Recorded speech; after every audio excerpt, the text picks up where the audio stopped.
Greetings and welcome back, everybody. This is Into the Nexus, the podcast all about Heroes of the Storm. I'm Garrett Weinzierl, here as always with my buddy, my partner in crime, my emotional sounding board, Kyle Fergusson. It's good to be here, Garrett.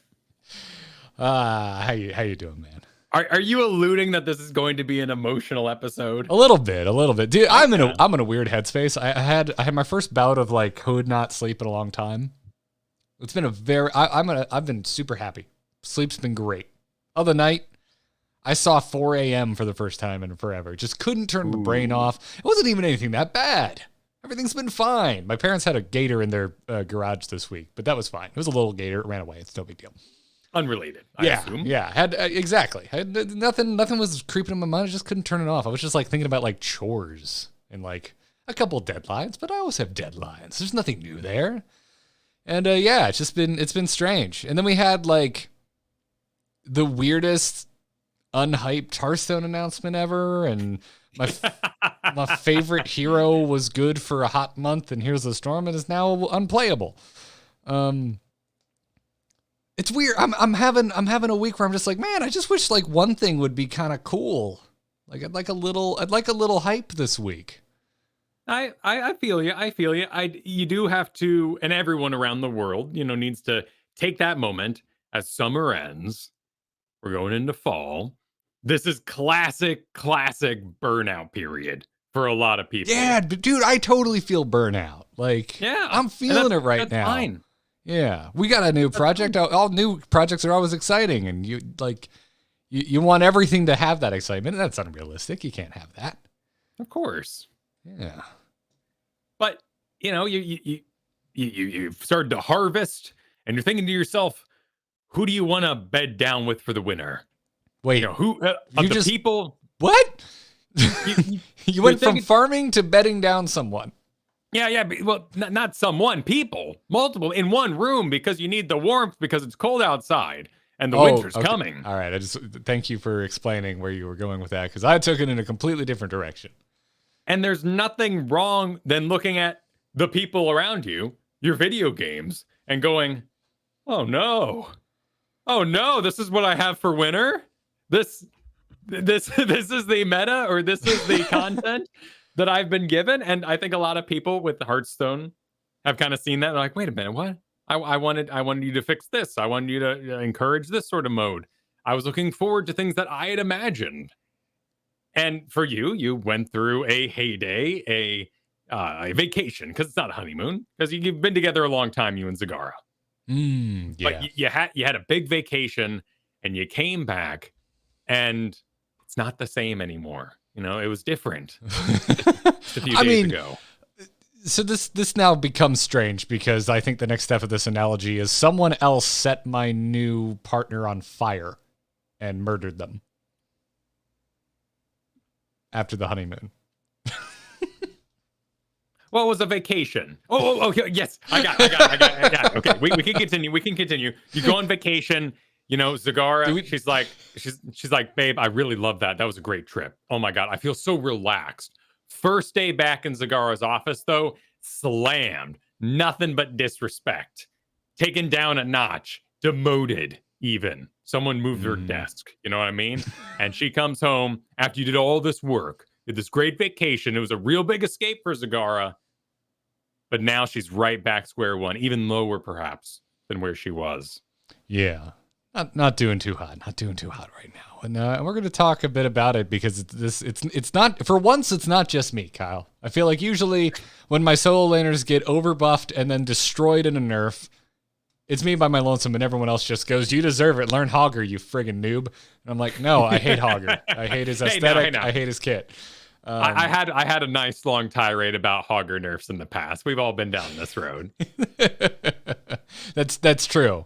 That's true. But this has leaked out. I've seen a lot of posts. There's a lot of conversation in the community. Funny, more now this week than the week that the actual patch landed, right? It's because we had more time to feel. We've had more time. Yeah, exactly. We think to ourselves, is this real life?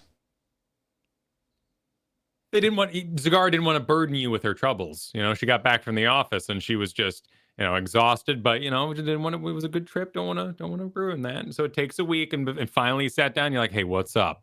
And she's like, my baneling damage is gone. It's gone, man. It's completely gone. It all fell apart. Now, I'm done with that analogy, but I do think that it took me this week to really get into Nazebo. And I love Nazebo. I love Nazebo. That's my most played quick match hero. That is Relaxation Town. Because Abathur used to be Relaxation Town, and then I saw Pro Abathurs, and I'm like, this is too much work. I'm not doing that. Are you still relaxed in quick match? Because dude, I can't pick up a win in quick match on Nazebo to save my life. The game keeps going. Oh, you won a game in 2 seconds. Here you go. And I'm just like, wait, what about a healer or any frontline at all? And it's just like, nope, here you go against like a Vala Tracer. Good luck landing your spiders on anything. And by the way, we gave you no healer. That Tracer's just going to murder you over and over again while you don't land spiders. See, you're trapped in what you think he should be, which is true, because spiders are really, really rocking. But there's this thing called Dead Rush, which is amazingly fun. And there's a whole hideously ugly build with Thing of the Deep and Dead Rush and Ice Block and whatever the heck you want at 16. That is just very delightful. Dead Rush, you put up your zombie wall. It lasts, deals 100% more damage. When it expires, 5 remaining zombies uproot and attack nearby enemies. Each of those zombies can spread your vile infection. All right, let me switch over. Because you're talking quick match, right? I'm not talking about win rates here, man. I'm just talking about fun. I'm talking about what you do when you get no healer or support. Okay. So let me give you the tour. Let me give you the tour of Nazebo, because you're absolutely right to be looking at spiders and like, damn, you're great.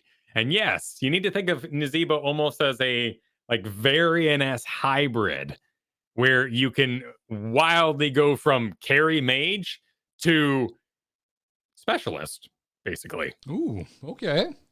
So Thing of the Deep gives you bonus range at 1. 20% bonus range. It feels really, really good. You can now attack things from out of tower range. Oh, very few people picking it, but win rate within 1% of Widowmakers.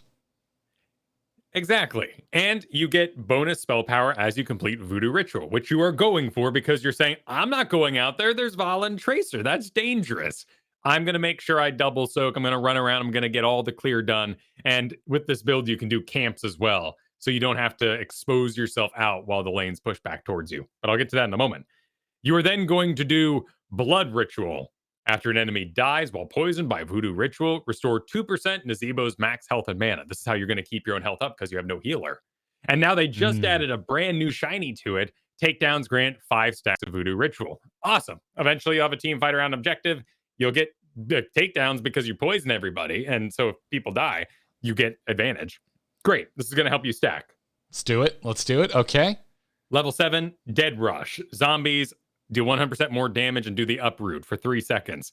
This is how you do mercenary camps, because you zombie wall the mercenary camp, it hits that, then the uproot, you basically have a tank that's doing really good damage for that time. You don't need to sell me on Dead Rush. I think it's literally one of my most favorite talents in the history of this game.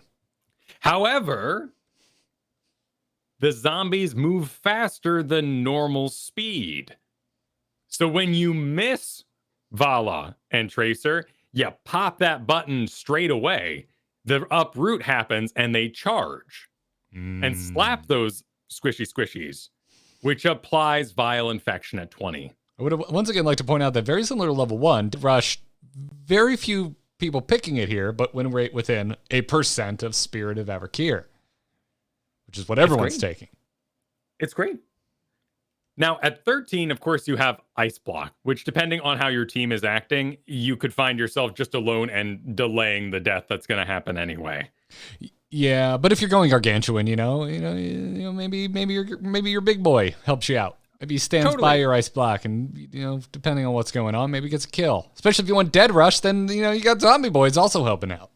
Exactly. You pop your zombies, you got your Gargantuan helping out, you are standing inside your lane because you're pushing so fast, because you're not going to hit Toads on the Zeratul or the Tracer, so you use those to clear the lane, causing a lane collapse. And then the whole lane says, what's this? A Tracer? And starts attacking her. And then you got zombies chasing her. And then you got your Gargantuan possibly out while you hide in your Ice Block for a moment. But you run along with your lane, embedding yourself deeper to the enemy quick match side to stay with those minions, to give you a shield around yourself from that tracer that's trying to pick you. You don't run into the open.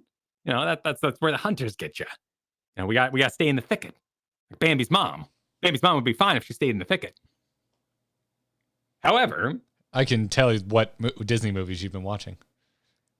I tried that one. It didn't really work out.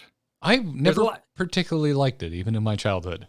It's kind of boring. I thought the animals would be cool, you know, but there needs to be some action, right? You got to kind of get through the humps. Plus, I mean, yeah, Littlefoot's mom versus Sharptooth. It's like that's just primo TV. Infinitely cooler. Yeah, that was the proto Mufasa versus Scar. Oh, and then you just stop the movie because he's like, I'm done. All right, let's watch Nemo. So anyway, Superstition has a brand new cool feature to it, which works very well in this what are you doing attacking me in the lane sort of business, and Ice Block is just going to cause trouble anyway.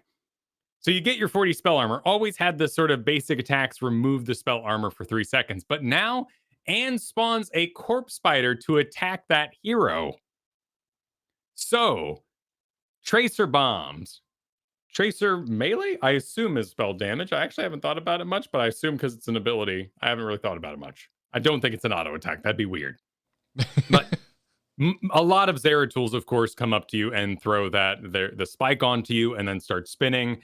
And only the most experienced ones are actually going to weave an auto attack. So the majority of openers are going to be like a Tracer Bomb or even a Vala double Hungering Arrow shot. So you negate a huge amount of that. And then when they finally attack you, a corpse spider jumps out of your pocket, falls out of your pants, and goes to start slapping them. In addition to all this other slappery that's going on. Would you just call this the slappy build? Hey, it's pretty wacky slappy. Wacky slappy gazebo? Yeah, if we call it wacky match, we could call it the slappy match. Okay, because this is the build you're taking into wacky match. Exactly. AKA quick match, in case we haven't used that term in a while. I do believe it's been a bit since we used that term. Now, if you really are feeling that one spider popping out for you, you could go spider colony. But we're kind of talking about 16, you're not hitting your spiders that often because they're all flighty. So spider colony, reducing the cooldown of that zombie wall, it's okay. I love Ring of Poison because now you're just turboing through all those camps. You drop it right on top of a fort. That fort is going down. That keep is going down. This is a huge amount of damage. And should you land one on a Kael'thas, that's all you'll ever need. He is dead just from a zombie wall. Exciting. Okay, man. And then 16, Vile Infection, which fills out the whole... at that point, you're barely trying to catch anybody in zombie walls because everyone has tricks and stuff. So you're just throwing out a zombie wall, creating a zone of poison that you might run in and you might deal with, but popping it almost immediately so the zombies run different directions and start slapping people and poison them all. It's too much for them to deal with. Should have talked to you about quick match and Nazebo sooner, because... Thanks, man. That was infinite. That was full of way more hype than the Hearthstone Mercenaries reveal stream. Yeah. Yeah. I don't. Yeah, I can't comment because I don't really understand what's going on over there. Nobody does. Yeah, that seems nobody to be the through line. Yeah, no one involved in pitching it or seeing the pitch understands what's going on. Something about buying card packs for a game we don't understand in a set that's a little off and weird in an empty room. Yeah, it's a little weird. It's a little weird. And then Diablo's in it now, so yeah. But only in that mode. I can't this is the thing I talked about. Yeah, I was like, oh, because you were making jokes. You were making Here's the Storm jokes on Twitter yesterday, dude. I saw you on Twitter. Oh yeah, retweeting that Hearthstone Mercenaries Diablo comes to Hearthstone thing, going, oh, I guess this is now the BlizzCon of a game. Sure, this is now BlizzCon, the video game. The tongue in cheek of, I thought Heroes of the Storm was a BlizzCon of a video game. Don't worry, dude, it still is. Because listen, it's so hard. I wish I could tell you. I wish I could come on the show right now and go, hey, man, do you like Heroes of the Storm? Do you like Blizzard crossover? Diablo's coming to Hearthstone. But Diablo's actually coming to one specific corner of Hearthstone that nobody understands and I don't want to play. It's like this little corner. Like this little tiny corner. It's weird. Strange. I don't get it. Here's the Storm is still the BlizzCon of video games. it really does take on the look of a dysfunctional family with scapegoats and problem children and golden childs. Like it's Whoa, just moving whoa. around all the time. Wait, what are you talking about here? Oh, like BlizzCon, the game. You're the good child now. Here we go. Here you go, Hearthstone. Here's your cross. Oh, Overwatch. here's your game crossover promo. We're disappointed in you, Overwatch. No more Rainer skins for you, Reinhardt. Yeah, we love Hearthstone now. You're a good boy. Now, I will say that was like the main thing I was stoked about was to see more, like a new surge of cross-game promos, because I like them. They were really fun back in the day when we were doing them for Heroes of the Storm. I'd like to see them again for Heroes of the Storm. Well, and we talk about the gamer diet. And nothing is quite as enjoyable as knowing you're making some sort of progress in another area while you're doing this other thing. Like doing a lot of working out teaches you discipline that you can use in Here's the Storm. That's satisfying. And so is going and playing a card game turn-based and then turning around and being like, oh, I now have things for Heroes of the Storm. That feels really good because these are two very different genres that I sometimes don't want to play one or the other at night. I want to relax. Yeah, no, I'm with you. I'm with you, man. I'm with you. But I mean it, man. That was a really glowing advocation for continuing to work on my Nazebo and Quick Match. It's really fun, man. But much like the Butcher and because Butcher can get through a camp, but there's lots of little rules that you'll have in your Nazebo head that just. And particularly playing things like Zagara, things that are safer, that won't make sense anymore. So often, the right choice on Nazebo is to say, oh, I wrongfully, quote unquote, maybe, I'm taking this keep all by myself, and here comes the whole enemy team from behind. What if I ran into their base and got my worth it out of it? Because you can. And are you telling me that Nazebo is just a constant exercise in yelling worth? To an extent, there's a lot of times where two people will come after you. You can get one of them. So you 2v1, you get one, and now it was an equal trade. Or you get that keep and you go down. That's not your primary goal, of course, but your equation on what you should react with can change greatly because of his amazing siege damage and his trickery. Gotcha. When he pops off, man, it still feels good. Still feels real good. Yeah. When someone closes in and you're like, I know exactly the angle you're taking, you land all three toads, shotgun point blank to their face, and now you just drop the spiders right in front of you, and you self-cast zombie wall, and you walk backwards, and they walk right into it, and they get caught, and you just laugh maniacally as that boy. Ooh, chef's kiss. Bellissimo. It's that same... It's got more of a delay, so maybe it's even more gambler aesthetic in that way, but, there's that World of Warcraft / Jaina feel where you get them rooted and you're like, I'm going to go Kona Cold that guy. Like, here I go. Melee range mage coming in. And everyone's like, you probably shouldn't, but you're gonna. I think I've just had the realization that when you pop off in the Zebo, it really is like it's nothing personal, kid. It's one of those. Everything just lands. They're dead. They just haven't died yet. And you get to deliver a one-liner. Absolutely. But sometimes they say neither was this, and you also die. But yeah. Well, we're rad, man. Okay, I'm like after show, I'm jumping right now. I'm gonna try this build. See how it goes. Sounds good. I'm doing it. You've sold me. You have sold me. Now, if I may slap the hood of another car for you, someone I think you previously enjoyed. Sure, go for it. I think you should be taking another look at Lunara right now, too. I do. Her stutter stepping, man. I can't get past it. I need to set a metronome. I need a beats per minute on when to stutter my step on Lunara. I mean, the easiest way to do it is to time it out with your auto attack when it hits. So you take a step, it flies through the air, and the second it connects, that's about the time you can do another mini leap. Oh, that's a clever way of describing it. Okay. So don't watch the auto attack. Where's my being released? It's not like Rainer. You gotta wait for it actually to fly through the air and connect, and then you're good to step. Okay. Give me some homework, but like the best kind, the kind I actually want to do.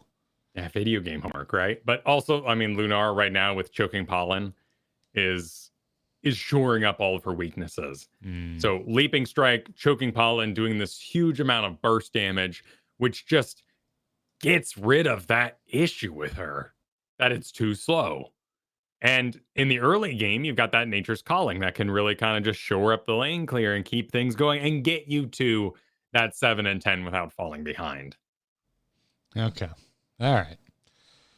Well, I'll give it a shot. I don't know. I did some solo drafting this week. I immediately bounced off of it.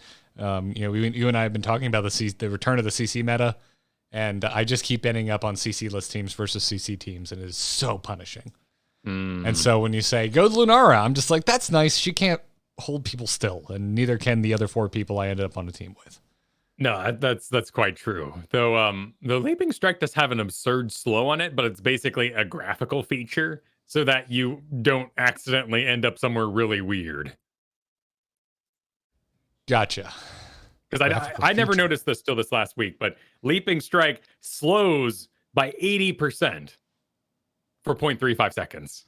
Oh, so it's essentially for the duration of the actual leap itself.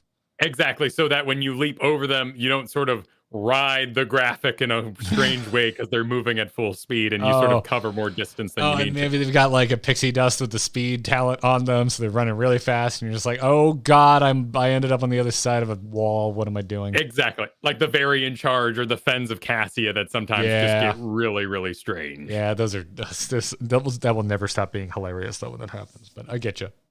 I feel like my draft pool needs CC, and it's like, dude, I'm done. I think for me, this has been very personal, but it's you and me. We want to talk about our games. I'm so utterly bored with playing Rexar. That's more than fine, man. I just don't want to do it anymore. And like the rest of the heroes I like playing, they bring no crowd control to the equation. And it just seems like a big glaring opening in my armor, I guess. Yeah. It's just this thing I've been sitting. I'm just like, I don't wanna. I'm feeling bratty. I'm feeling Heroes of the Storm bratty. I know what I need to do, but like Kylo Ren, I don't know if I have the passing interest to do it. That's fair. I did do a Kael'thas video recently for the Heroes Hearth YouTube. That's really, really fun. You don't say. You might want to check that out. Because that showed how you do Kael'thas on Infernal Shrines, which I always thought was impossible because we've been there with the skeletons, the monkeys, whatever you want to call them, and we're like spreading 2 living bombs, and they're just beating the hell out of you, and it absolutely sucks. Yeah, we're doing it wrong. In fact, what you should be doing in there is judging whether or not you should be empowering your Flame Strike. So you're just looking for the largest clump and exactly dropping your Q over it. And it just kills it. So if the clump is tight, you use a small one. If it's a big pile, use a big one. And he can solo clear in there. You don't ever use Phoenix. You just walk around doing flame strikes and kiting things into piles. What are you doing with your living bomb?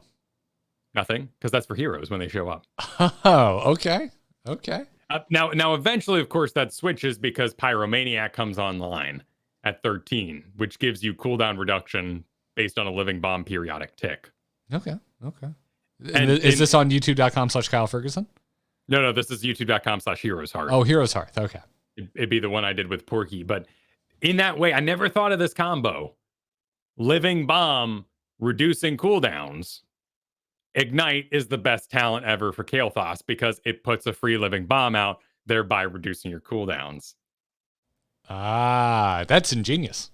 So you're always judging whether or not you want to do big flame strikes or small flame strikes as you hit the late game, because that gives you cooldown. If you hit, you're going to get cooldown reduction. So it's a really interesting way to think of him. And he does bring a stun. And we are very light on them, particularly if your tank goes, I'm Tyrael, and you go, oh no. Oh no, what a shame. Awesome. Well, Rad. Well, before we take a look at kind of the community's reaction to Zagara's win rate, let's thank our patrons supporting us over at patreon.com/ITN. Yes. We really appreciate the support, everybody. Means a ton to us. This is an independent show. It is a major part of how Kyle and myself pay the bills, and it's entirely because of the support over at patreon.com/ITN. That's the case, that we get to put the time and effort into the show that we do. It's the whole reason we're still here.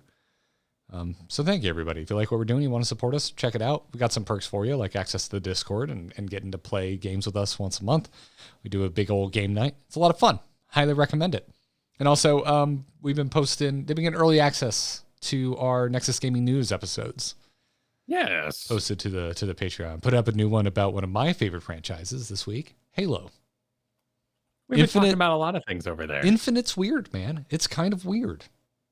I'm still going to play it. But it's very weird. We talked about Final Fantasy recently. We've been making our way around the video game news. Yeah, Final Fantasy is weird, and I'm not going to play it, but it's weird. It's fun. It is fun. I got to say, much like like D&D, like WoW before it, man. What an oral tradition that is. You go in there and you're like, what is a levy? And where's my bank? And what's a chocobo? And I don't none of this makes any sense. Yeah. So anyways, go check that out. And also give Nexus Gaming News a watch on YouTube, because there are way more visual aids than you're used to from us. So check out youtube.com/AMoveTV. We dusted that off. It is alive and well again. And you can see some Halo cinematics on the most recent one while we talk about just why Infinite's so weird. So go check that out. Anyways, let's get into this week's Heroes of the Storm news and talk about how the mighty have fallen. We're on, boys! Ha-ha! Let's liven up this place! Point me to the stage. Stay a while and listen. Alrighty, so let's take a look at what the community thinks about Zagara, because there was a big old post this week by Redditor Phantom V13 titled "Zagara needs fixing and better math." The first headline of which or subheader says "simply disappointing," and I can't say I disagree. Yes, I'm sure you found it quite agreeable. Yeah, quite agree. All the upvotes from me, all of them, all of the upvotes from me. But yeah, Phantom gets into this and kind of talks about essentially what in their mind is an overcorrection, and I certainly share some of these thoughts. But before we get into that too, dude, we haven't really looked at where Zagara has settled. So let's go over to Hotslogs and let's scroll for a very, very, very, very, very, dramatically very, scroll very, down. very, very, very, very, very long time and look at that third from the bottom. Zagara, who has dropped almost 20% down to a 44% win rate, hanging out with her best friends, Thrall, Medivh, and Nova. Notive. Yes.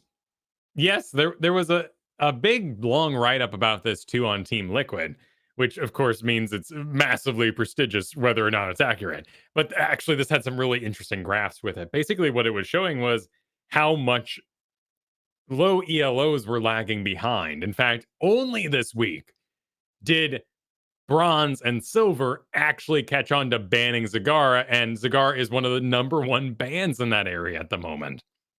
So this was a blight upon high ranks, but everyone started reacting to it. So actually, when we talk about like why did this happen, why did it take so long, and when did it happen, it was perfectly timed.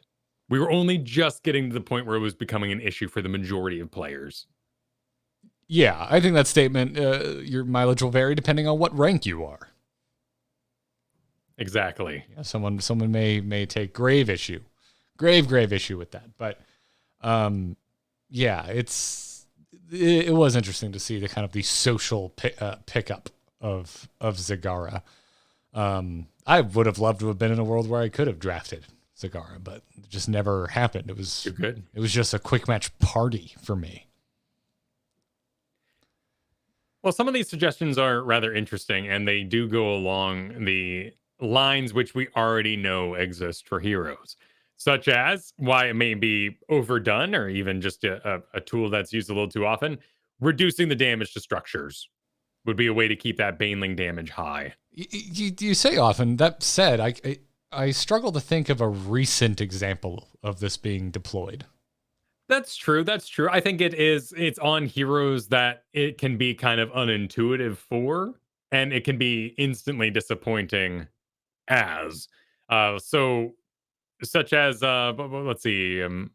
Did Skeletal Mace actually lose that? Okay, the number one I know is Li Ming.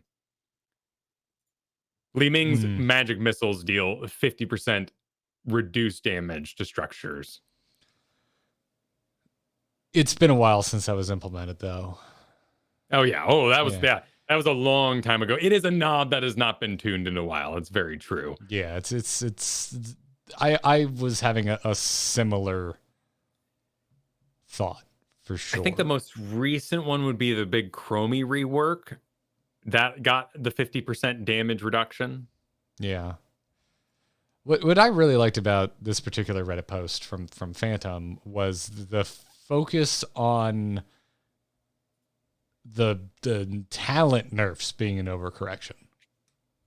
Because I agree, I think some base damage needed to be stripped out, and hell, may even could strip out a little bit more. But the Q talents were so neutered.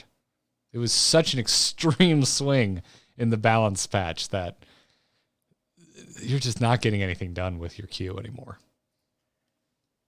I thought it was interesting, though, that we kept so much Hydralisk damage intact. And in that way, we didn't destroy a later game Zagara who is more reliant on things like Corrosive Saliva or Mutalisk. Granted, of course, we did target Pack Instinct. And the whole idea that you can't now farm as fast, clear as fast, means that Zagara gets the late game later than her enemies do, and she's more squishy. So what does it matter if I have late game power? Well, yeah. Well, and the thing about nerfing Q and not hunter killers is banelings are like, other than aiming your roach pod, it's the most skill intensive ability on Zagara's kit. It's what you're actually aiming. It's what you have the most control over. Once your hunter killer is out, all matter of things can happen, kiting, burning it down, it getting confused. But when you strip the majority of the power out of the ability you have the most control over, making sure it hits, it's going to hurt when more of the power pie is in your AI controlled summons. That's a good point. And we have the stark contrast of Nazebo right now, who has the spider jar. And I think that's what Zagara is missing. Because toads can be extremely powerful. You got to walk into them. You have to let me farm you even. To an extent where I get those extra toads if I'm doing a full build. Or you have to stand way too close. Like, if you're standing that close in a Nazebo, you know exactly what's about to happen. And it's risk reward. And even in those extreme moments, as a bruiser, you should be counting toads. Dead serious. That should be on your mind. That's not extreme. You think about what cards would be in your opponent's deck as you see them play 4 of them in Magic. You're like, no more of those. Yeah, Same thing. It's just faster paced. And congratulations, you're playing a MOBA. It's going to be faster paced. Exactly. You see 2 toad waves come out. Good. Now you can engage in melee. You should dance for a little bit. But you're right that Zagara's not really hitting that risk reward. But I also saw really interesting talents on Nazebo that I missed last week, and I brought them up earlier. Like that spider falling out of your pants. There are so many tools. Like if you're beating the crap out of Zagara and roaches are falling out of her, that's kind of cool. And there is some sort of risk. I mean, look at Junkrat. He's made of paper, but he's so dangerous to kill. Yeah. You are not wrong, and Zagara did become dangerous because it was much like Nazebo. It was more likely you're going to get nailed by the banelings the closer you got to Zagara. Yeah. Even though range was a major complaint. But funny enough, the range on banelings was what stayed in that talent. Everything else got taken out. It's just range now. What else was suggested? Let's take a look. There was like a Nidus Network thing where they suggested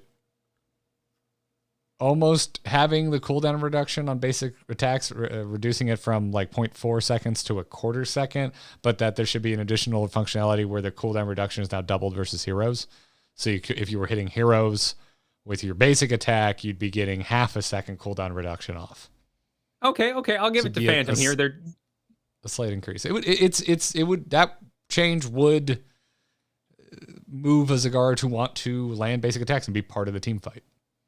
Yeah, and they're trying to use here the developer's language and things we've seen them do before.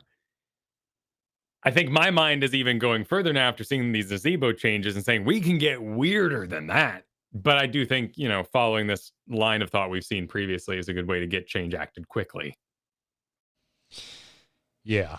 And then there was also they suggested infested drop. Infested drop slows enemies for 25% for 2.5 seconds, and then also said maybe increase the speed or radius slightly. I feel that it's still so damn hard to actually land the impact of an infested drop. Yeah, it's very true. There are lots of heroes that benefit from CC. It's not really where you're going to find Zagara. Because you got Li Ming, Palin with Varian. Sure. But Zagara's off doing her own thing all game. She's not really going to get any help. And we just saw Nazebo get a speed increase. Yeah. I mean, there's The about spiders. there's or what they slowed and But. They exactly. I mean, there's a risk reward too, though. Like with Nazebo, if you miss your spider pot, you get nothing. If Zagara misses with Roach Pod, you still get roaches. So there is they're not 1-to-1. And what I want out of that is that old feeling I got from the old spider pots, because they would literally just hang around that area. Oh, that's my problem. The roaches fart off to the nearby lanes. They work like Asmodan summons. They want out of there as soon as possible. If I could drop a roach pile as sight in a bush, have them ward for me, have them be on the entrance to Infernal Shrines, attack things that come in. Oh, you're saying give them get rid of their pushing AI and replace it with an aggro range? Exactly. Oh, just like yeah, old that'd spiders be did. They would just hang out in an area and wait for people to assault. Now, granted, back then they had the leaps and stuff, and it was rather dangerous. And you'd throw them where you hoped people would be, and eventually they'd do all the damage anyway. What do we have that operates in this way nowadays? I mean, Gargantuan has a circle around it that it will not leave. Yeah, and you can't The tell roaches it to aren't go anywhere. But the roaches aren't speedy, and they don't really last long enough to push like Abath or Locust in the first place. So giving them a radius that they would fight in would be perfectly fine. They do have a bit of an identity crisis. Yeah. What is the point of roaches? Well, eventually the point is to be giant killers. Yeah. And they could bring soak a little bit of murk. They could bring more utility. You're not wrong. That's really fascinating. I like that. They last for 8 seconds, so I totally see why they could be imagined as this pushing locust thing. They're just so tiny. I'd like them to be a little bigger, even while we're doing this, just to have a presence. That make me feel better. Yeah. The roaches are too damn small. Is that what you're saying? Yeah. Is it fun? Is it imbalanced? Like roaches being slightly bigger? I think it's all fun. It's certainly not imbalanced. Yeah. I think Hunter Killer's fine. Leave it alone. I think Baneling needs some more power injected back in. I think they went too far, but I think it would be interesting if we maybe spent turned our attention to roaches. I like where you're going with this. I think Banelings are a really good clear tool. I do think there's that risk reward when you maybe want to get inside the lane and pop them all to clear faster, and you're exposing yourself there. But yes, that gamble feel. If we do what we're doing with Nazebo right now, roaches are our toads. We're missing that I gotcha moment with Infested Drop because it falls too slow and there's no real reward on the other side. Until what, 16? I mean, you could take that stacking talent. Oh, even an ARAM, that's just, it's hard to do. And think about what you just said. It's hard to do in ARAM, which is going to be your highest likelihood of getting this done as quickly as possible. I think the graphics great, though, of course. It falls down and lets out, the roaches and all that, but... I gotta, I am at the point with Bile Drop where I'm like, can we just get the third roach? What are we really... What are we really doing here? What is it really hurting to just give it baseline third roach when you take Bile Drop? Maybe it's corrosive saliva that's causing that issue. It's really cool that the roaches also deal max health damage, but if that's what's holding us back, then that thing needs to be redesigned so we can give more power to the roaches in the first place. But yeah, I also played a lot of, I played a lot of StarCraft. I played a lot of Zerg. And the feeling of roaches, those things are Zerglings at best. They're tiny, they're fodder. Roaches were a force. They were a death ball. We mentioned bunkers so often, and the amount of times I saw those things just chew through bunkers. Yeah, they were armored. They were really intense, and they provided protection for your Hydralisks if you were doing a mid-game build. Ain't nothing. Ain't no. I got my roaches out, everybody. Cigar doesn't feel any safer. Okay, put a life link between the hunter killer and the roaches. If roaches are out, they take damage before the hunter killer does. There you go. I mean, that's a crazy idea. Combo, make her a combo summoner. I mean, if we're going down like let's go nuts town, I think what would really make me feel great is let's make it zombie wall. It's 2 fat daddy roaches. Oh, and they burrow up out of the ground. Yeah, and then you've got yourself a small barricade, much like Sergeant Hammer can make that barricade, that small wall with her pushback. Because then I want to feel protected. That's the Zerg fantasy for me as a queen, is I want to feel protected by my summons. Yeah, but then you're at odds with wanting to fire banelings at distance. That's true. But they do take more time to recharge anyway. That's true. I barely have any to fire anymore anyway. So you're out, you're doing some like start something back and doing like ha banelings bye. You're kind of doing like the evil spellcaster kind of feel. But then when pushed into a corner, you got some actual oomph and some summons you can get out. Okay. Well, we'll have to see. Do you think she's going to get a little power added back in the next patch? I think so, just because she's such a popular hero. She's just a lot of fun. She embodies an element that Heroes of the Storm is allowed to have, the summoner hero, because we don't have items.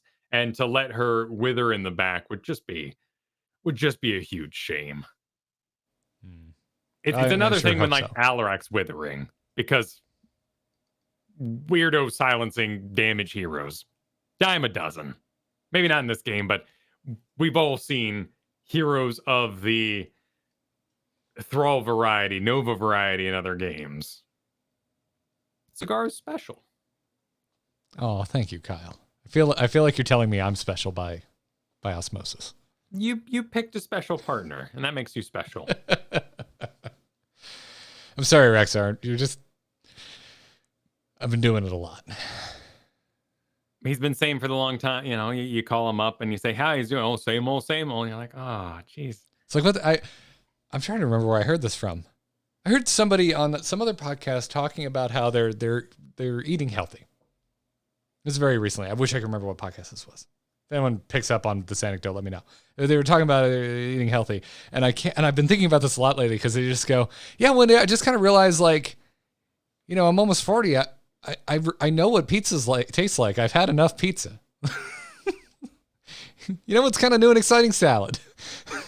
And that just cracked me up with how like brutally honest it is. And that's kind of how I'm feeling about Rexar right now. I think he's great. He's such a good hero. If you're out there right now listening to the sound of my voice and you think to yourself, I wonder if Garrett would recommend that I go learn Rexar. Absolutely, unequivocally, 100% yes. I cannot recommend that hero enough. I am so overplaying him. He's great. He is pizza. And I just had pizza 7 nights in a row. I'm done. I'm out. Yeah. That's why you should join NGS, by the way, and just change your role every season. It's great. It's like an expansion comes out. It's literally NGS. NGS is like a World of Warcraft expansion where you go, you know what? I'm Death Knight for this one. And then people are like, why? And you're like, I don't care to answer that. All right. All right. Listen, let me know if you drop weekend games and if you have an opening. Let me know. If your grand finals aren't on the weekends, I think a lot of people, it's trouble. It's trouble. But it's a big investment. It's only one weekend. So the majority of players, it's not a deal breaker. But that does sneak up on you. Like, wait, we made the finals and it's when? Oh, I mean, if it's only one weekend, I could figure it doesn't matter. We're not planning on air. We're not planning on air. Okay, just tuck that away in the back of your brain. Just tuck it away. Tuck it away. Hey, speaking of, big competitive events, and here's the storm. Heroes CCO was on the launcher this week. And still is. Oh, is it? I haven't Yes. really paid attention to the launcher today. Well, your launcher's full of all other sorts of things that are insulting your eyeballs, so it's understandable why you didn't head over to Heroes before hitting the play button and linger for a little Did you just call bit. Hearthstone Mercenaries insulting? Because Kyle, I for one completely agree. Yeah, Heroes CCL Season 3 Shit, yeah, dude, it's announcement. the first pip. It's the first Yeah. pip. There's 3 pips, and the first one is Hero CCL. And it's their big rundown. Like, this isn't even, of course, a link to the games themselves. This is just how to get involved, the summary of the changes coming for Season 3. They're, for instance, not making any team drop players, but players naturally, with life moving on, changing games, are dropping, so spots are opening up. The free agent open tournament looks like it's been expanded a bit. I'm sad that the draft isn't going to be live, but I totally get it. They announced that teams aren't required to drop part of their roster. Therefore, teams show up to a draft and say, we're not going to draft anybody. The show's boring. I totally get why they got rid of the live draft, but it was a really interesting feature. Yeah. Nonetheless, this is very, very exciting. Also, shout out to the Heroes subreddit. You know why. Yeah. Yeah, that was you know nice. why. That was very nice. Thank you for letting me know about that, by the way. Of course. It's very kind. It's very kind. We're not going to sit here and pat ourselves on the back too much. It's in the show notes, though, if you want to pat us on the back after the facts, dear listeners. Sure. Yeah. Yeah. You know, it's okay. It's all right. It's all right. But this is a great way to take something that's going to be up for a while and make use of it. You know, we're looking at this beginning October 9th for the draft day. So there's going to be some free agent tournaments on, looks like the 1st of October through the 3rd. Free agent applications are due by the September 13th. So if you want to participate, you have to be masters and above in order to apply. In order to showcase yourself, you make a 5-man team and then just compete in their free open tournament where you basically get to show off. And if you show off really well, then the organizations will contact you for interviews. And it's this whole kind of grassroots fed thing. So well done on them for noticing a piece of content made by the community that will have longevity. Because I totally get this. You got to go get the keys to the kingdom. You got to go bother whoever the contact manager, community manager is there, and they gotta sign off on it and submit some paperwork and something and get the image made. And now, you know, put it up day of for a tournament that's going to last 6 hours. Someone at the end of that 6 hours has to go take it down.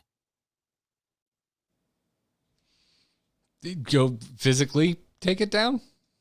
That is my understanding from the previous community manager. They had to actually sit at their computer, wait for your stream to end, and then go, okay, good. Next image, next slide. You couldn't schedule it. Okay. Hey, listen, dude. Sometimes we get asked for features on Hotslogs, and it's just like, all right, I know this seems straightforward. But you have no idea how difficult this would be to pull off. Like, the way the launch is built, it probably would just be, it's probably borderline impossible to build like auto functionality like that into it. Right. We have, Google Calendar, and I just assume that much like my phone will alert me to water my plants every day, that I can just say, hey, Blizzard launcher calendar, please remind everybody that the roster has changed for the week for the free rotation. It's probably exhausting. Probably. Also, dude, the quote unquote new version of the launcher that launched at BlizzCon 2019, I believe, or right before it? The beta? It's still in beta. Yes. And it launched right before BlizzCon 2019. We had a friend. We had a good friend dating all the way back to our days of doing the StarCast podcast who worked on this, who no longer works at Blizzard. That's how long this damn thing's been in beta. I've been using the beta for months. What's the difference? I don't know, because I've been using the beta since it launched. I liked it so much immediately that I haven't gone back. I have not gone back. Is Battlegrounds still officially? No. There was an update on Monday. On Monday, okay. Kyle, dude, next time you go into Hearthstone, you're going to be like, Holy crap. Also, why is there an entire button dedicated to mercenaries and it's currently grayed out? You're also going to say that.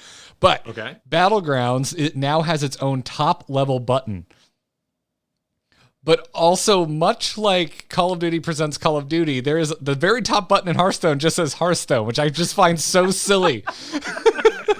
Like, I can't help it. It's so funny. You go in and I'm like, I'm going to play some Hearthstone. You go in and the first button is Hearthstone. I'm like, I know this is Hearthstone. I clicked on the icon. I mean, granted, they did make me open the box previously sometimes. So, yeah, I get it. But yeah, that's pretty funny. Yeah. Tell me you love me. You're like, so, yeah, they did why else would I have launched you? Yeah, they did a major overhaul of the buttons because Battlegrounds used to be tucked away in, was it modes, I think? I don't remember. Without looking at the UI. So now it's Hearthstone is the first button, then it's Battlegrounds, then it's Mercenaries, which is currently grayed out because, boy, they really called their shot on that, and it doesn't seem like it was the right call. And then you have modes, and it's everything else. Your Tavern Brawl, your Arena, all that stuff. Duels. See, Heroes is guilty of this to an extent too. Like, it's like playing a really old dungeon crawler where you cast spells by clicking the right combination on the number pad. You get into a game nowadays and you're just like, all right, time to play this game for the first time. Play, collection, loot, watch. I want to play. Which do I versus AI quick? Like, it's the same thing. We've got a lot what's of the blood. difference between Quick Match and what's Storm League? Yeah, what there's a storm in there? I mean, I guess it has League in the name, so it's somewhat self-descriptive. But then is unranked a version of no, it actually says ranked up top. Okay, well, back it up. They got us there. It Never says mind. You know what? ranked Heroes has a good UI. I'll go to bat. I think Heroes is bad. great. I think it 2.0 really holds up beyond, the loot box stuff is still kind of weird. Oh, dude, We've just moved so far past loot boxes, I think, as a society of gamers, that seems dated. But the rest of the interface in Heroes, I love it to death. I think it's great. Oh, and I mean, look at Smite. Smite is being so. What about? I haven't played that game since before I was married. Oh, me neither. But I think it's a fascinating experiment because they have like Avatar: Last Airbender skins right now. They figured out that in order to do these sort of free-to-play freemium game style, you have to keep giving skins, so you always take away people's currency. You have to release content faster than people can gain content. That's how you're going to make money. However, of course, they based it off the mythologies and gods of the world, and they kind of ran out of content.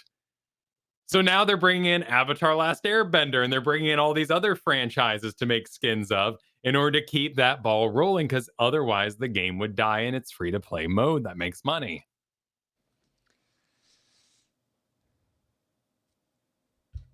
But it's good. I don't know. It can be fun if you strike the right balance.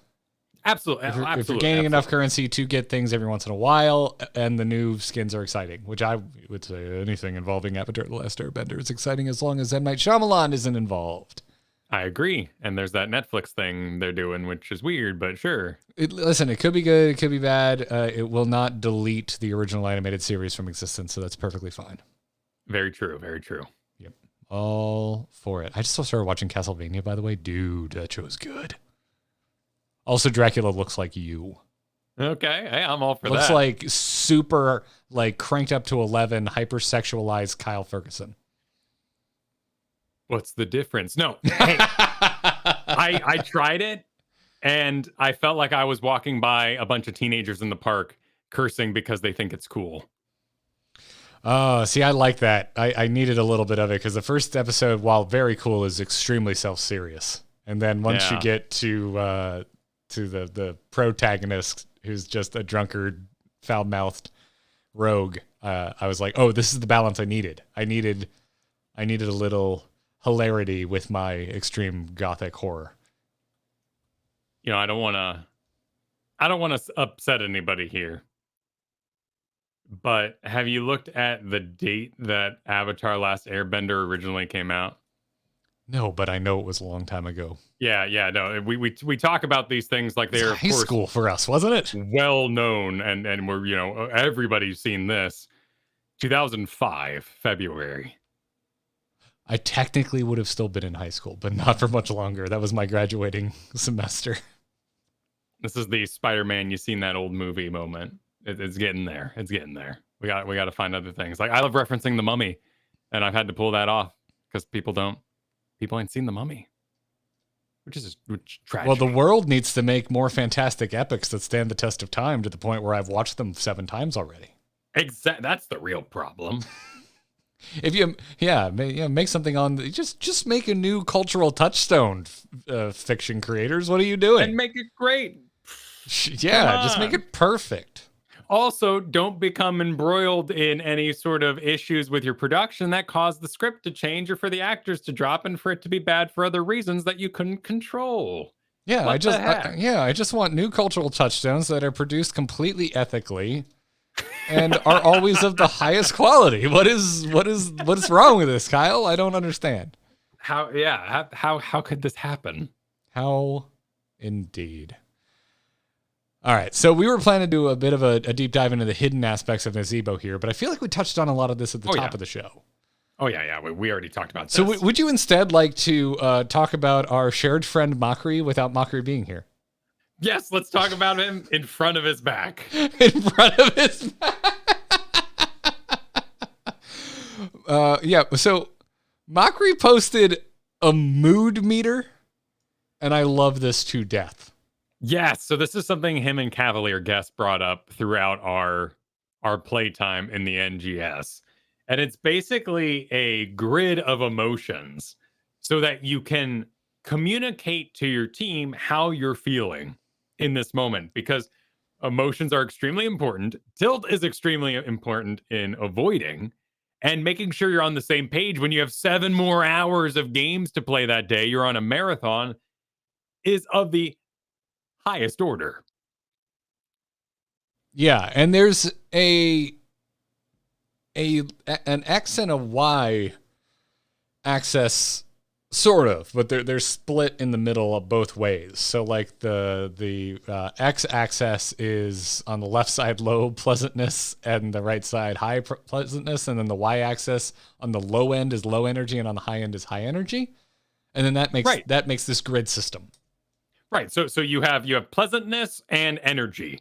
And on the extreme of ultimate low unpleasantness and high energy is enraged. That is the peak of emotions in that category that is expressed by this grid. Whereas if you were extremely high energy and extremely pleasant, you'd be ecstatic. You're overwhelmed with the amount of joy you're feeling. And low energy, but extremely pleasant, serene. You're tranquil, you're zen. And this is such an amazing tool. And while we often joked about it and we'd look at it and then kind of laugh it off and say, where are you at on the mood meter? You sound like you're hanging out in the red. It is a really important tool should things start to come to a head. Should there be a pushback that needs to be addressed? And just saying, I'm tilted and going quiet is not going to help anybody play that next game. Yeah. Is it strange if I look at this and I just go, I think I rarely dip out of the top half. I think I'm always in high energy when I'm playing Heroes of the Storm. That's fair. And you're also, you're quite the extrovert and you enjoy those emotions. Well, I feel it pumps me up no matter what's going on. If I'm losing, if I'm winning, like the closest I would get to some of these low energy things, like when I'm really in the zone, like solo laning and things are just going well, and I'm just kind of almost on an autopilot. Like maybe I would say I'm kind of tranquil in that space, but I'm still managing so many things. I don't think I would think of that word. I think I would still say I'm happy. I love that festive is in the high energy side of things, by the way. Well, and it's a nuance that is so important because, in fact, this was something that goes back to like acting school. You weren't allowed to say happy or sad because it wasn't actionable. You had to say at least a 3-word combination to describe your current emotion and communicate it in a different way. So here, if I said, whoa, hey, if you ask me, hey, what's up? You don't really seem to be in this match tonight. And I say, I'm bored. Yes, that does express a emotion, and it is here on this chart.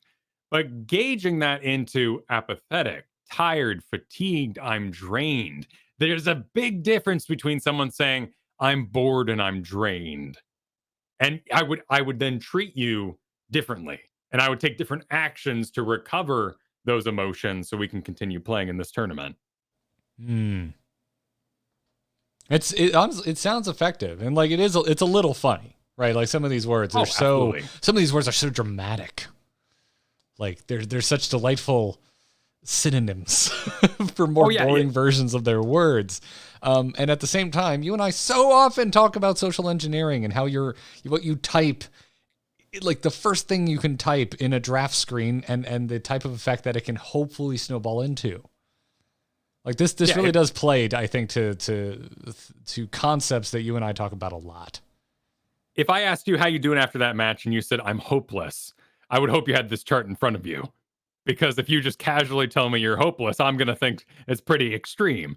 But using this chart and us all being aware of this chart, we can say, oh, I mean, that's by desolate, depressed, and despairing. But I now have an idea of where your head is at. So perhaps this isn't something that you should be using without other people being aware of the tool. Because someone saying, hey, how you doing tonight? I'm tranquil. You're like, okay. It's a strange. You've been taking some classes or something? That's a little extreme. It's that old Family Guy meme. Like, what the hell kind of way is that to start a conversation? I just sat down. Exactly. Or, how you feeling about these games tonight? Oh, I'm feeling playful. Oh, okay. That, like frolicking. You feel like frolicking. And Kyle, ask me how I'm doing tonight. How you doing? Disgusted. That's really intense. Where's that on here? Where's disgusted? Top left of the blue quadrant. So it's low pleasantness, low energy. Yeah, but we're starting to get towards repulsed and anxious and fuming and livid. Like that really paints a picture. I love livid. Livid is such a great word. Oh, yeah. Enraged is so blind, but livid is when you are somewhat in control, but still mad as hell. I would say of all these things, like in terms of like reacting to like a loss or a bad situation, I think discouraged is probably one of the most common words I would use. I think it gets into the state of my, your ego and your mind. And I do so often feel discouraged when things go horribly wrong for me in Heroes of the Storm. And I do think it's important to recognize that as a low energy emotion. And I don't mean to take that, too far, in psychology or any sort of, hippiness, but the idea that discourage is lacking energy is such a huge aspect to recognize there. Because what you're saying is I lost even, and I don't understand why, and I don't have the energy to expound upon that. Yeah, there's a little, it's loaded, right? Like there's a hint of a lack of understanding. Right. In that word as it relates to how you feel after something occurs in Heroes of the Storm. So yeah, I think this is rad. This is a really cool little thing to kind of look at and kind of self-analyze and try and like think back to recent moments in your games when you've either won or lost. How did you feel? Or think back to micro events within a single game of Heroes of the Storm. Survey yourself. Kyle, how do you feel when you take a mercenary camp? Oh, I would say I feel motivated. Okay. I'd say I feel upbeat, bordering on festive. And frankly, like this is just kind of, it is kind of silly too. Like you're taking a moment from the destruction from dragons flying overhead, casting ice spells, and being marched down the lane by a Sammy on your back. Like to just take a moment and express your emotions, you're going to laugh. And it's an amazing tool, but it's also just a great way to get everybody back to having fun. And I really appreciated when this tool was brought up throughout our matches. All right, where are my Genji buffs in chat room? We need to have a talk about self celebration because you're saying enraged disappointed. I was at 380 meat stack, not 450 plus. You should still be happy when you're at 380 meat stack. That ain't bad. Disappointment, of course, can take many forms. And these emotions may have compounded over your previous match, right? Like you're feeling restful because you've been winning too easily. Oh, that's interesting. Of pleasant but low energy, like take note of that. Yeah. Might become complacent. Exactly. You do that thing that we haven't talked about in forever. About, you keep playing the same hero game after game. Get into that next game, you're level 1, you kind of forget for a hot second, oh yeah, I don't have my talents. Oh yeah, that ability doesn't behave the way it was doing at the end of that last game, because yeah, talents. I think Bacons have done an amazing job to avoid that aspect, though. Like there were talents in the past that were just so required, and you felt so stuck behind your wall until you even had them. Yeah. No, I mean, dude, we all lived through launch KT. Artanis was one of the big ones for me. All about that level 16. Dude, I'm getting my ass handed to me by Artanis. What the hell happened? They have that increased mobility during their swaps. They have been playing him a lot recently because it's really fun to stack and hit big. So when they got a slight mobility buff, all the Artanises went right on back. So what you felt with Zagara, as a Zagara fan, those fans felt that with their hero kind of update. I was just curious because I don't really keep up with the Artanis out there. Artanis is basically the elderly hero who's given it up that goes to their closet for one more go. Anytime Artanis gets a buff, those closets open and out of the back comes the super suit. The super good way to put it.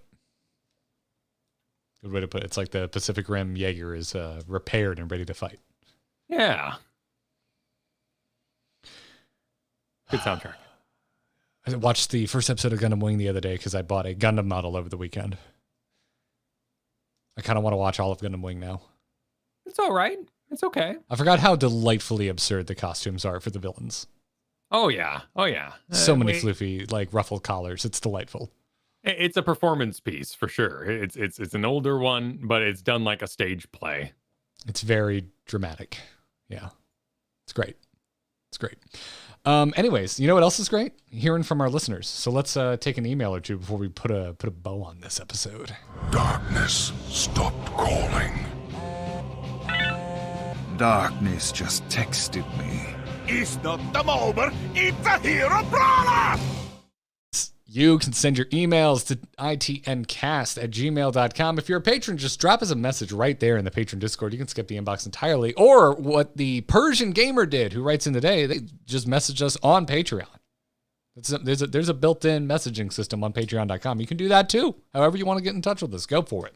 But the Persian Gamer writes, I'm in Diamond 2 to 3, and the meta seems super dive heavy, but I want to play Morales more since buffs. My win rate is 65%, but my buddy and I are getting dove hard every game, even if I'm Deckard or White Mane. What is a good anti-dive comp? Feel like the best option is Tychus with me on Morales, since they have to focus him or me, and either way is a win. Feel free to shorten this, Garrett. No, this is perfect length. It's perfect length. Thanks for the hard work and keep it up, says the Persian Gamer. That is an interesting pile of words. So, okay, because they bring up Deckard, which was my first thought as a anti-dive safe hero, because you're gonna just drink, and you're gonna be able to root, and you're gonna be able to get away. And sometimes the best way to get away is actually towards the enemy side of things. But you can loop around because you're pretty cheap on the healing potions, and you're just drinking them yourself by an alt cast. You'll get out. Yeah, and if you know where they're going, which is towards you, you're going to be landing your zone control abilities. But it was given in a statement with or White Mane, and White Mane is absolutely like a let's dive her kind of hero. She is very easily overwhelmed when she becomes the primary target there. Outside of maybe, dropping your big alt, Aegis, Flame, Sacred Aegis, and getting that armor for yourself, or Divine Reckoning, you don't have a lot of tools to recover from everybody being all over you. But it sounds like you just want to play Morales. So I think Deckard's great, but he doesn't carry a buddy like that. He's a great multi-manager. And he's going to go out there and low potion for you, low potion for you. Here we go. We're getting all set up, everybody, tower defense style. But you're not going to help your friend carry. So I see why in your wording here you gravitated towards Morales. So maybe that Tychus-y feel, I think that's a really, really good choice. Yeah, you're Tychus. You have Stim Drone, which is amazing for Odin. You're going to have a lot of range. So you're going to be able to poke them out. You're going to disrupt as they try to close in a little bit with those grenades. So dismount them and keep that fight away from you while the Odin goes. But should they dive after that, then the minigun should do its work. So it sounds like you solved your problem a little bit. I have a suggestion. Okay.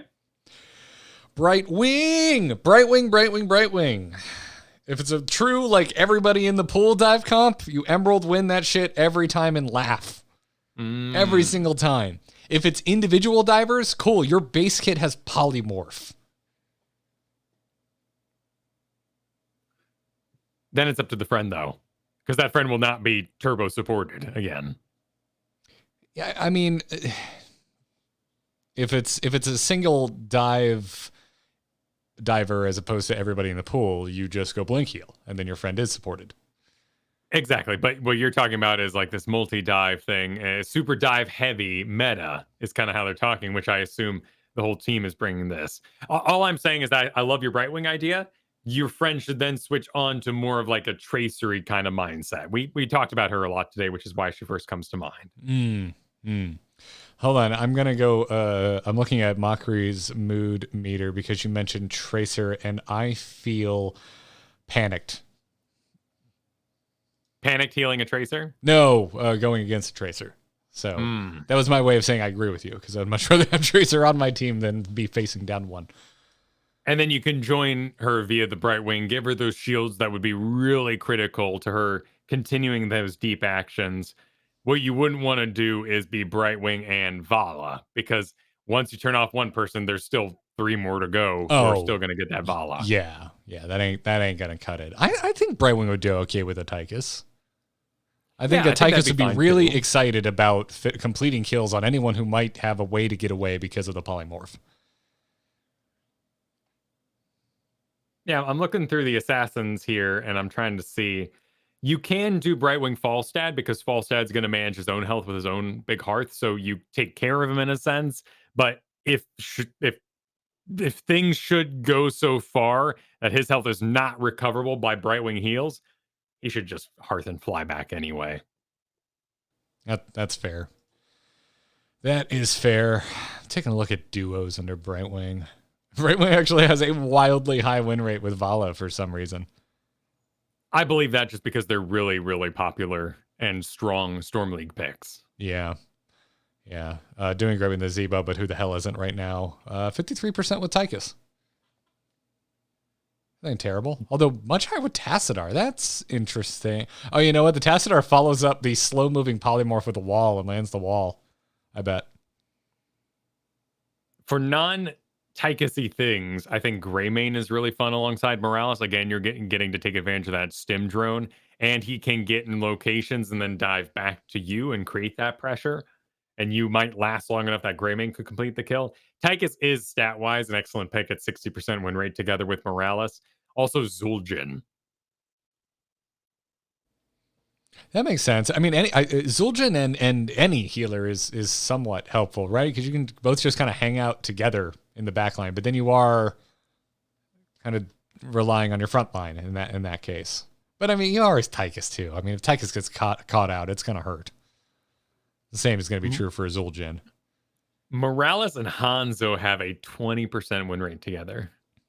That's weird. It makes perfect sense to me. Okay, well, explain this to me because I don't get it. Well, one, anything's going to kill Hanzo before you can even get the beam on him. And then he jumps out of the range of the beam? Exactly. Okay. So you're like, whoa, Hanzo, what are you doing all the way over there? And you run to catch up with him, and then he leaps over a wall, still dies because the missiles travel through the air after him. Yeah, I get it. And you did nothing. Okay, I'm following now. I get you. Okay. All right. And Lunara, that same reason, at 32%, she's going to be so busy getting in weird positions for leaping strike that you're never going to heal her in the first place. That's all fair. That's where a Deckard would be good, though. Just leave some potions around, and they can pick them up at their convenience. It sounds like Persian Gamers they've got a good head on their shoulders. Absolutely. They're looking in the correct direction. And don't be, if I've mentioned nothing but stim drones today, because I'm really in that, like, you've got a friend and you want to carry kind of mind space. There's nothing wrong with a bunker medevac, which is a medevac that goes 2 feet You're just going to hide inside of it for a quick moment to get over that dive. Oh, okay. I mean, yeah, I can get behind that. Just bonus health, really. It's a shield you apply. By the way, if you can't tell, I'm revealing a little bit that I've really been enjoying healing lately. That's good. Really been enjoying it. Although I really only enjoy it on Brightwing and Lily, of all things. That's fine. I mean, that's no different than the Death Knight switch into Priest expansion kind of thing. Like, big change-ups can be a really good way to freshen up. Yeah. All right. Doc B is going to bring us home with wants our analysis on a suggested Anna talent change, Anna, and wants to know, is it sexy? Is it broken? I'm not sure that's exactly how we phrased it. I think we said, does it sound broken but isn't? But I like, is it sexy? Is it broken? Sure. This is more sexy.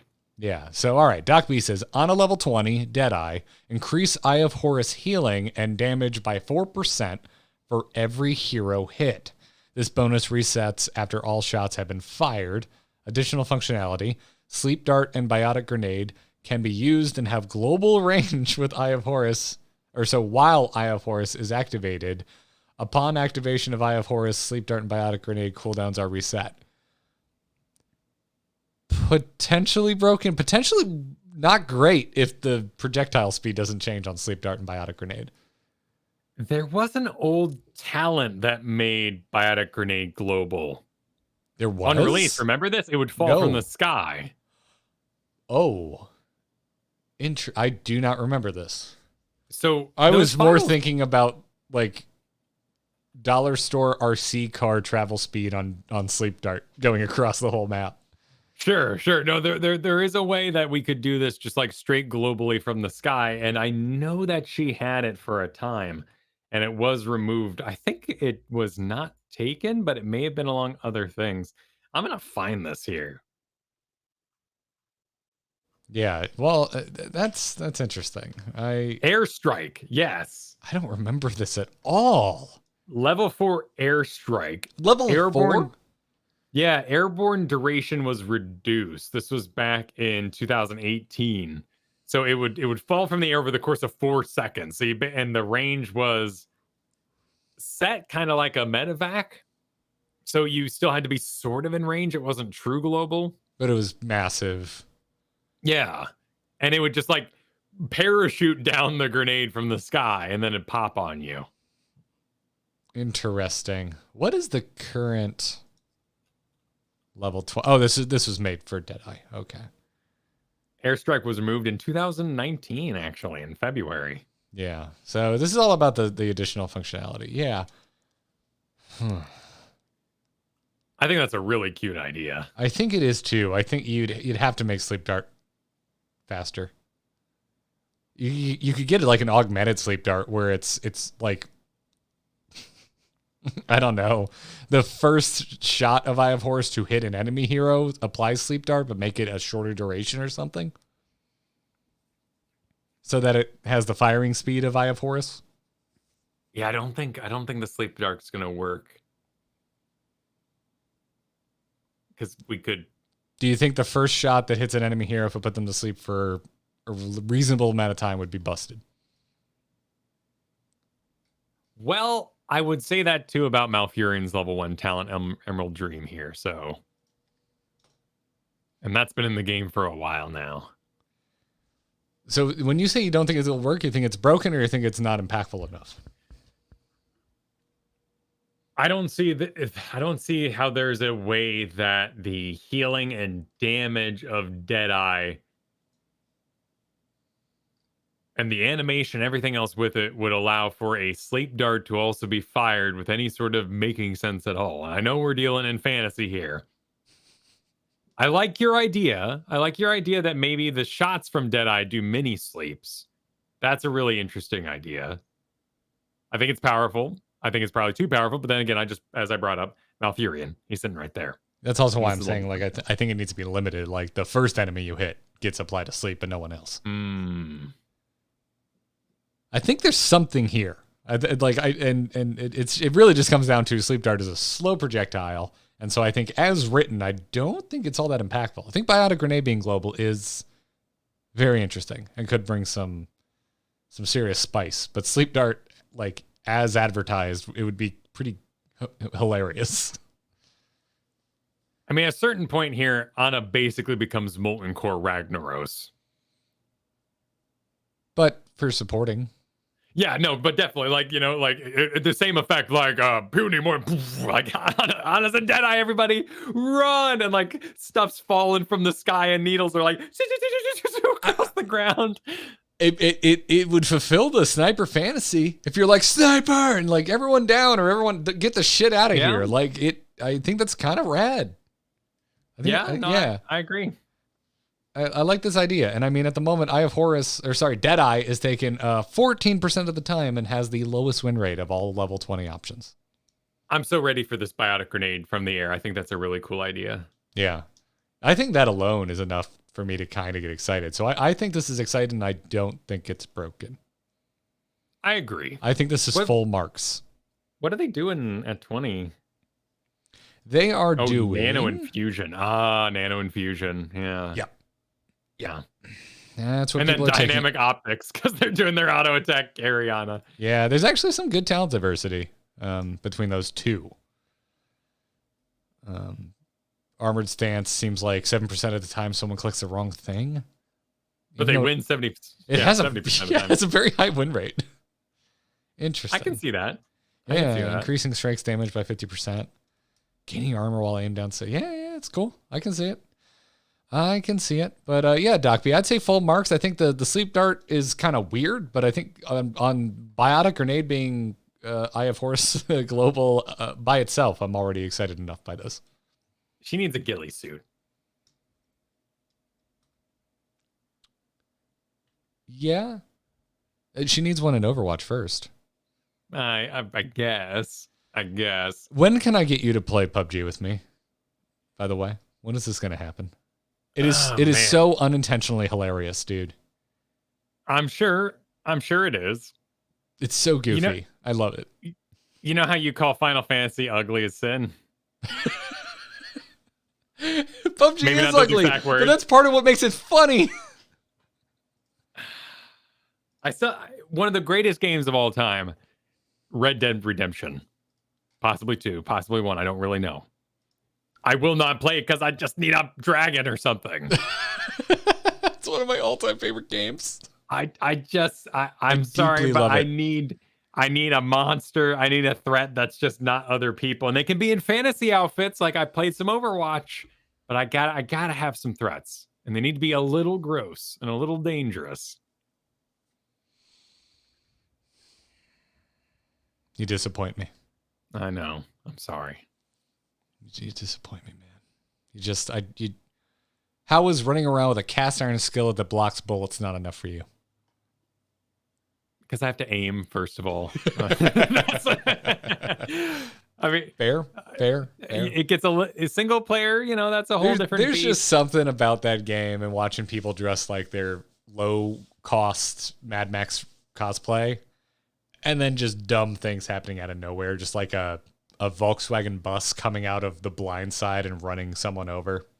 That just makes me cry laughing. I see the appeal. I see if that exact same thing was done with like a moose in Valheim, I'm there.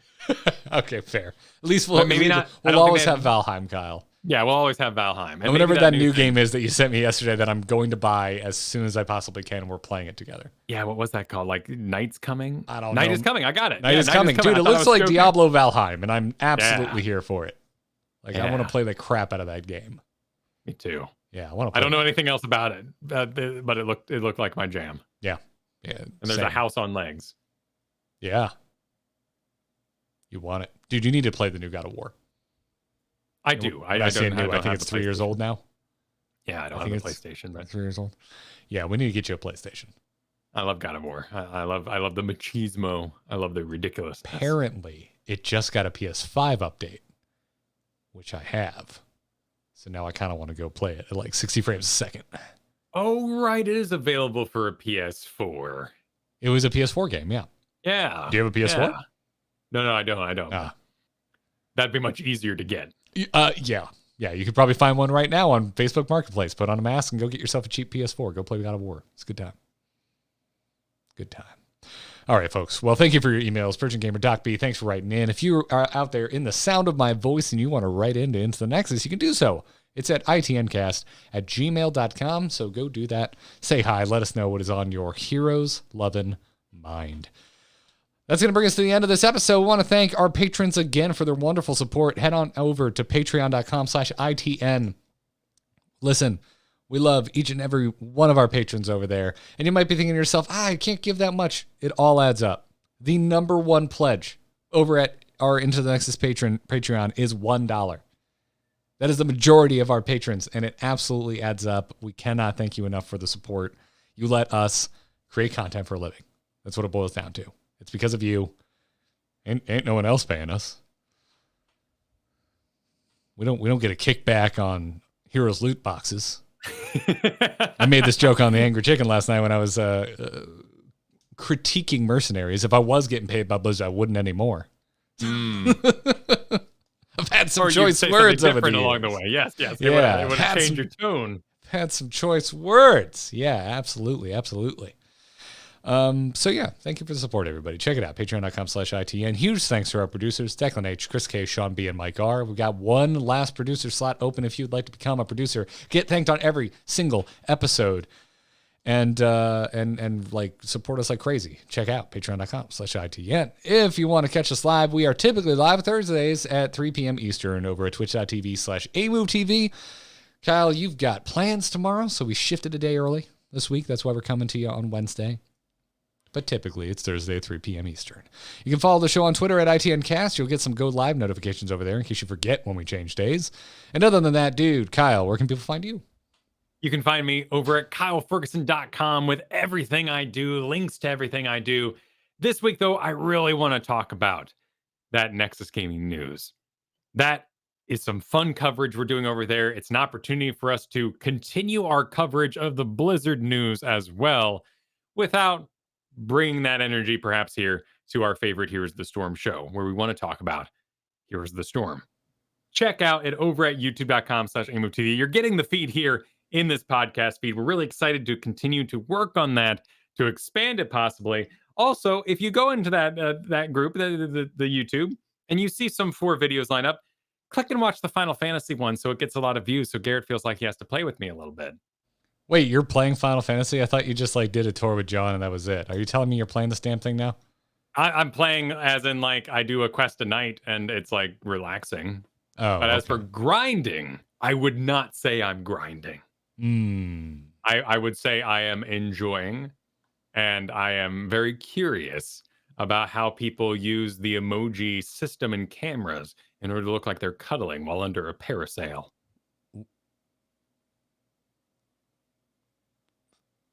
Is that supposed to sell me on the game? If you want to cuddle, yeah. But, if you're not into cuddling, that's okay, too. Like, I am into cuddling, but in real life with someone I asked to marry me.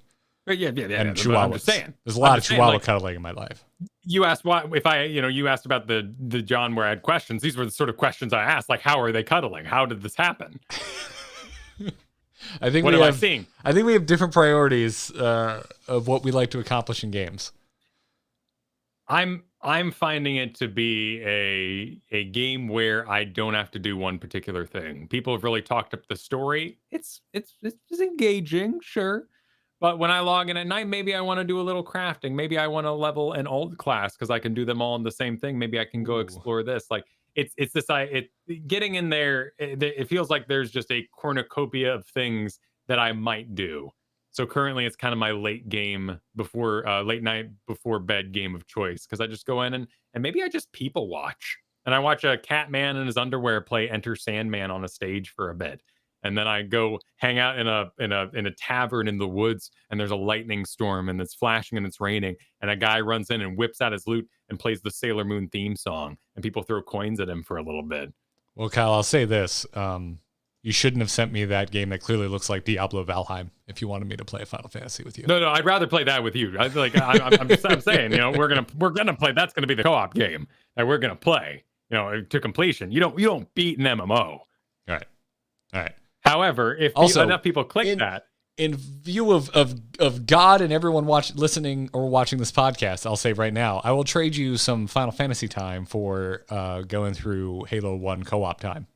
Okay. I'll trade you. So, there we have it. I'm going to treat this. I'm going to treat this as the internet relationship that it is. Perfect. So when you go over to youtube.com/amovetv and you help us with that algorithm, and Garrett checks it later this week, and he's like, oh my God, our Halo video exploded and the Final Fantasy video exploded. We need to make more content for these sort of games. That's how it happens. Done. Yeah. Vote with your eyeballs over at youtube.com/amovetv. Yeah. Also, please watch the Halo one because it's the most recent one, and that would just be good for the growth of the channel. That's true. And subscribe and like, and you can ring a bell. I don't know if the bell ringing helps out. It does. It does. If you are subscribed, you're still not guaranteed to be notified that a new episode has posted. Okay. But if you ring the bell, you are. Therefore, giving the view. And yeah, okay. Exactly. Anyways, there's all of that. That's what I want to promote too. Go to youtube.com/amovetv. If you are already listening to this feed, listen to those Next in Gaming News episodes and let us know what you think, because we've got some thoughts rattling around in the back of our head. You know we're scheming. You know we're scheming. You know it. I know it. We're just not ready to announce anything yet. So let us know what your thoughts are, what you'd like to see in this vein, what you'd like to see be bore out of this side project. itncast@gmail.com. Tweet at us at Kyle Fergusson, at Garrett Art. Let us know your thoughts. That's going to wrap it up for this episode. Thank you so much, everybody, for watching, for listening. However you're getting this show, thank you for getting it. Maybe give it to a friend. That sounded viral. I didn't mean it to. It's viral media. It's fine. There you go. Yeah. Until next time, everybody, good luck and have fun. Take care.